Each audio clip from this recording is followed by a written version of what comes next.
விவசாயத்தில் ஈடுபடக்கூடியவங்களுடைய வாழ்க்கையில மறுமலர்ச்சியை ஏற்படுத்தணும் தான். நாம ஆட்சி பொறுப்பேற்ற உடனே வேளாண்மை துறைன்னு இருந்த பெயரை வேளாண்மை மற்றும் உழவர் நலத்துறைன்னு மாத்தணும். சிலர் பேரெல்லாம் இஷ்டத்துக்கு மாத்துவாங்க. ஆனா விவசாயிகளை தவிக்க விட்டு நடுத்தூரில் போராடி விட்டுருவாங்க. இன்னும் சிலர் விவசாயி வேடம் போட்டுக்கிட்டு அரசியல் பண்ணுவாங்க. ஆனா விவசாயிகளை பாதிக்கிற சட்டங்களை ஆதரிப்பாங்க. விவசாயிகளுடைய போராட்டத்தை கொச்சைப்படுத்துவாங்க.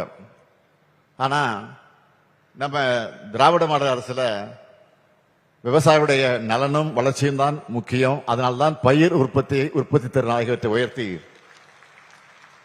விவசாயிகளுடைய வருமானத்தை அதிகரிக்க வேண்டும் என்று நினைச்சோம். அதுக்காக வேளாண்மைக்குன்னு தனி பட்ஜெட்டை போட ஆரம்பிச்சோம்.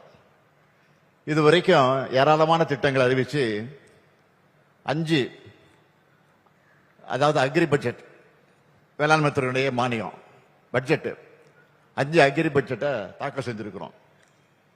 இந்த 5 அக்ரி பட்ஜெட்டையும் சேர்த்து உங்களுக்காக ஒதுக்கி இருக்கக்கூடிய நிதி எவ்வளவு தெரியுமா? 1,94,000 கோடி ரூபாய் உங்களுக்காக ஒதுக்கி இருக்கக்கூடிய தொகை.